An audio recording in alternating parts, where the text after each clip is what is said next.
Can I buy some load? Kakagulat ka naman boy, bigla-bigla ka nag-i-English. Kinamalayan ko ba nagtatagalog yun? Mukha kasi foreigner. Kilala niyo ba yun?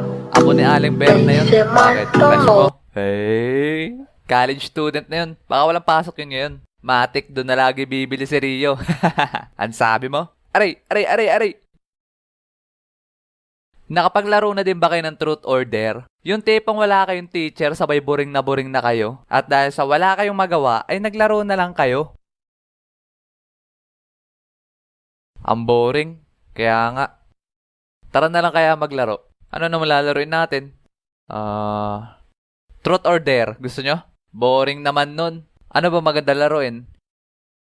Eto na lang. Gawin na lang natin puro dare. Ang baduy kasi pag may truth, puro dare lang. Oo, sabay magbubunutan na lang tayo. Kung sino makakabunot ng papel na merong X, siya mag-uutos. Sige, game ako dyan. Patay ka sa akin pag ako nakabunot ng X. Kung mahuhulaan mo yung number na nabunot ko, ma friend.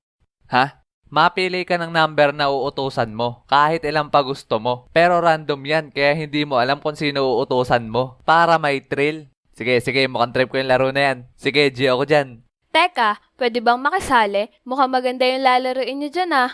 Sige, mas madami, mas masaya. Pero ito lagi niyong tatandaan. Ang utos na may hawak na papel na X ay absolute.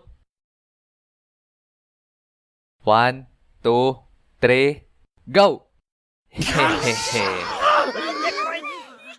Okay. Number 3 at number 2. Pumunta kayo kay Taguro at sabihin nyo sa kanya, pakisapwet, muwa, chup. Sira ulo ka ba? Ang dami namin pwedeng pagsabihan, bakit si Taguro pa? Baka bugbugin kami nun. O Rio, di ba sabi mo kanina, ang may hawak na papel na X ay absolute. Okay, tara na mag-round 2. 1, 2, 3. Ah, ako? Okay. Number 1, kiss mo si number 3. Ha? Number 3? Di kikiss ko si Rio. Grabe ka naman, Clyde. Ni first kiss nga, wala ako. Sabay ganyan pa yung dare mo.